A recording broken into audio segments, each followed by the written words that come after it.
first talk about what it is you guys do here. What is Okay. this Well, Trinity Gardens thing, and what do you guys do? there's a lot of components to it.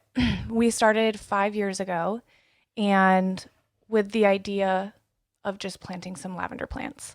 My dad's an orchardist, and my mom's a retired nurse, and she got bored. As you, Is that how she would characterize it? yes, yeah. Yeah, she got bored being retired, and they drove by this property, and it was too good of a deal to pass up. But it was just nothing was on here except for the mobile home and a shop. And so they kind of tossed some ideas around about what to plant, if to plant anything. And we always went to Squim to visit my grandparents, where, lavender capital of the world. Yeah. And we loved it. We always loved it. And so my mom and dad decided lavender, let's plant some lavender on this property. And so year by year, we planted a couple thousand plants each year. And every year we were like, how can we generate more revenue from this and not just have some random lavender plants in the ground? Like, let's get people out here. Maybe we can make it a venue. Maybe we can hold some events like Squim Farms do.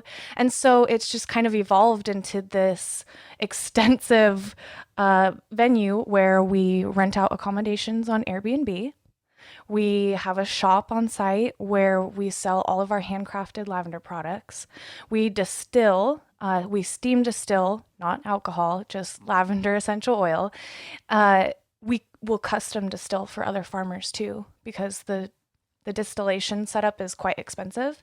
So what's the difference between steam distillation and using alcohol to extract the essential oil? Well, that's a great question. So the steam distillation seems to be, from what we've talked to other farmers about, the way to distill the lavender to get the essential oil.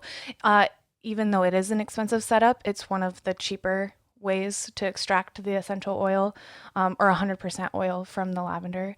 And I really don't know much about any other distillation techniques, so I can't really speak on it too much. So yeah, that was going to be my question. Like, what do you all do with lavender? And technically, we're cheating a little bit because this is real food, real people. But you can't really eat lavender. You can. You can? Yes, you can. Okay, I'm learning something new already. So amongst the other things that we do on the farm, there are many uses of the lavender itself. So we have 5 different varieties out here on the farm, and they are all the same therapeutic qualities, but they have different scent profiles and flavor profiles. So some are really good for using for culinary purposes, whereas some are better for just drying or using as a fresh bouquet, or distilling to use as essential oil in products. So on the farm, we have 2 really good varieties. And what you would do to use lavender for food is you could dry the buds or use them fresh. And a lot of people will use it as a tea, help them sleep at night. You could What does it taste like? It depends on the variety. I So can't say I've ever tasted lavender. we'll have to do like a taste test I of the guess, dried yeah. buds. There's the ones that are really good for culinary purposes. They are sweeter. Some of them have kind of a vanilla note to them. And so of course, if you use it in moderation, you can definitely overdo it.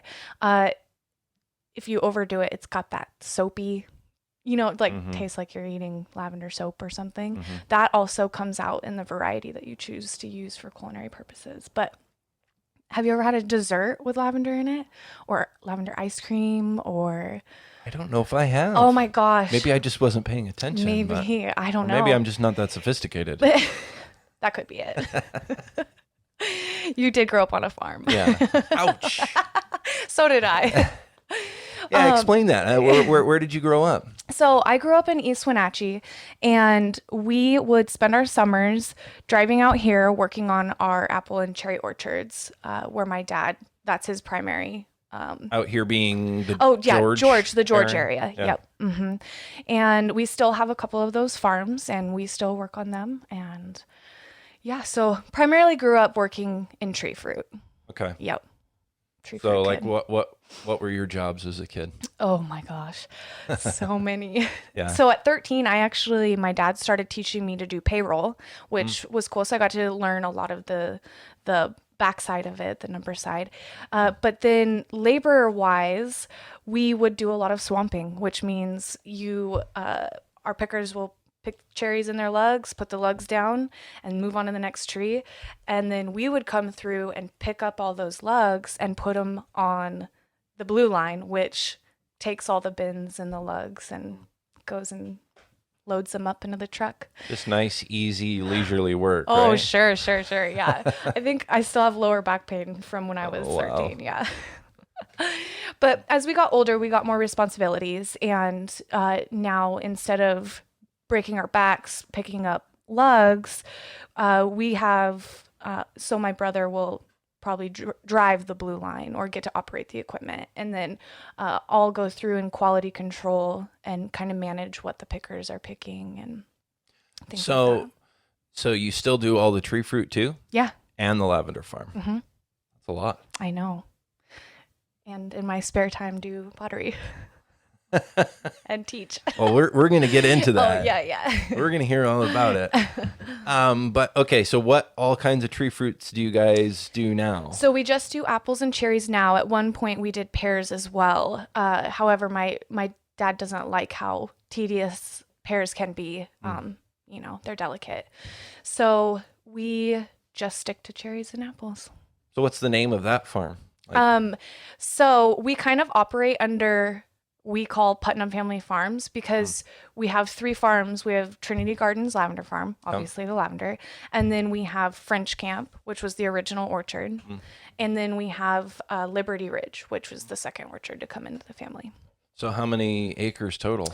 We're considered a micro farm with just under 200 acres of cherries and apples. Yeah.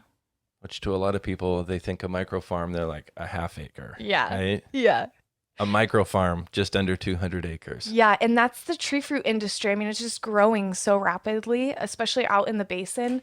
We have farms that are just hundreds of acres. You know, you drive one straight road and it's just all red delicious apples or all golden delicious or whatever that might be, So how do you guys bring in the harvest? Like you have to bring a lot of workers in to get that done?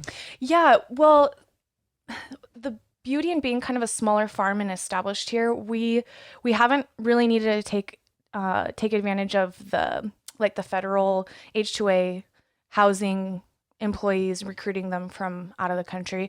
We have a lot of families that come back year after year after year. In fact, I've known some of these families since I was a child. So we have just kind of a rapport. It helps to have a great, field manager who's been with my dad since they both started farming. So 30 years or so. Yeah. Yeah. So we have a lot of local workers from Quincy, George area, Royal City, Moses Lake. What about on the lavender farm? How much labor does that take? How big is the actual lavender part? We have just over 3 acres planted in lavender, and we don't hire anybody. It's just us. So my brother and I, and my dad still does, will hand harvest the lavender when it's time to cut or for distillation, usually around August, September time frame. We just come out here before the sun comes up because the bees wake up at a certain temperature and they swarm the place. And so we try to get up before them. I know all about that from raspberry farm youth. Yeah. Mm-hmm. And being a little bit allergic to honeybees. Oh, no, really? Yeah, it doesn't go very well. No. I think I've only been stung once out here. Well, you're lucky. Yeah. I just don't mess with them. I just let them work. The whole thing is you need to stay calm. Because Yeah. I don't like it when you're worked up, but I can't stay calm around them. It's so frustrating. My dad would always say, "Oh, you'll be fine." I'm like, "Dad, I don't know. I don't want to go out to the field. If I get stung, I'll be kind of feeling sick for a few days. And you'll be fine." I was just going to ask, how allergic are you? Do you need an EpiPen or anything? They made me carry one for a while. I never Yeah. had a anaphylactic shock Mm-hmm. reaction, but I would swell like crazy. Ugh. Well, it's a good thing you didn't come out here in like June and July when everything was in bloom. Yeah. Yeah. But I am used to being around them still and just trying to maintain my chill. Maintain your chill. That's funny.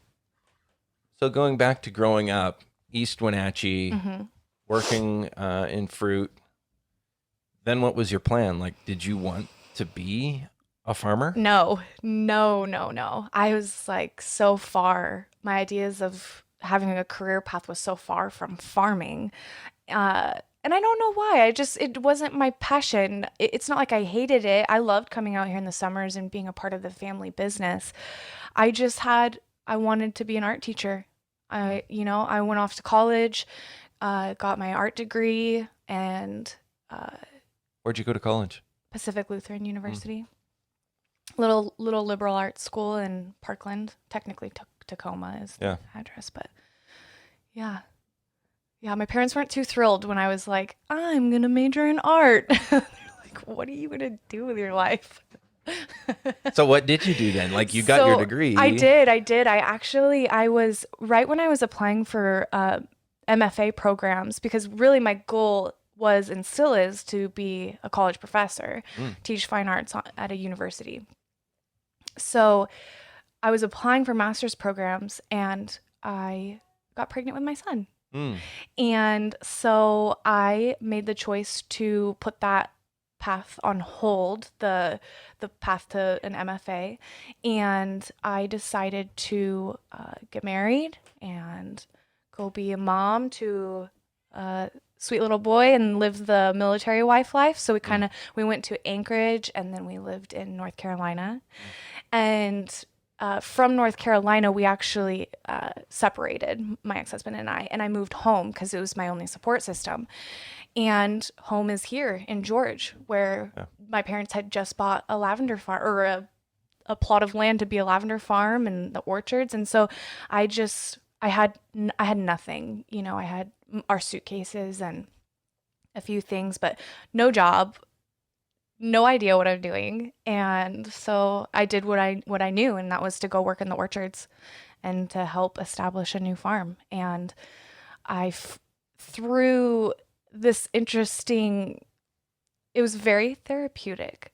I think the lavender farm especially, I have a real emotional attachment to the lavender farm because it became this planting of life and growth and newness right in a time where I needed all that redirection and new growth. And so as we planted the lavender and it evolved, I've seen over the last 5 years, it's kind of been a symbol of how I've established here, and I never thought I would, in agriculture and many other aspects of my life. But so what was that like going through all of that? Were you scared? No, I don't think I ever remember being fearful of the massive amount of change, but it's because I had the support of my parents.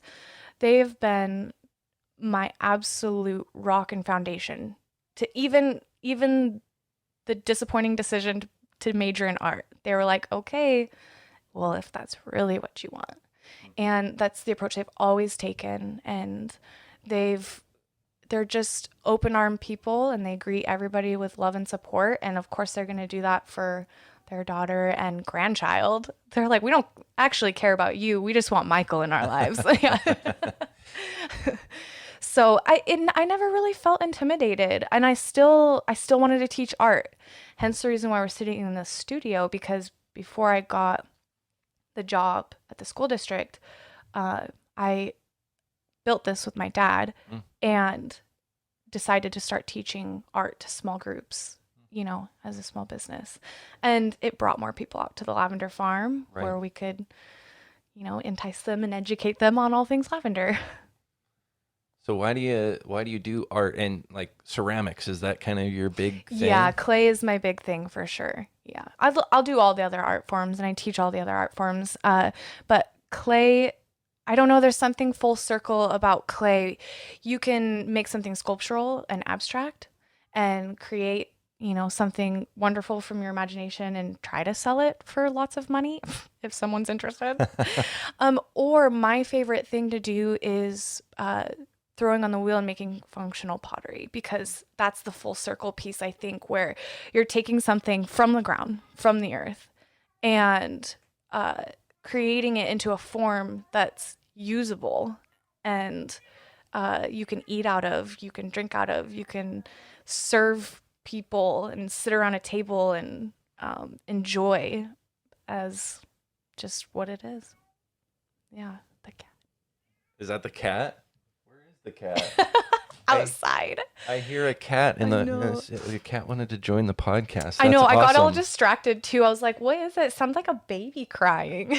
That's funny. That's we have 2 boy cats and they're absolutely wild out there. They're the farm cats. They get all the gophers and the rats, and my mom likes to feed them. She's like, "Oh, they can't starve." I'm like, "Well, if you feed them, then they're not going to get the gophers. Like, you have to starve them a little bit." What a cruel person. They're fine. Did They you gotta see be them? They're kind hungry. of fat. Yeah, I think they're doing all right. Yeah, they're fine. So you love the art. Mm-hmm. What and you teach now. Talk about what that experience has been like. Well, becoming a teacher. It's been one of those experiences where you really just don't know until you're in it. There's no amount of education or training that can prepare you to be in front of 30 kids 6 times a day that are in middle school.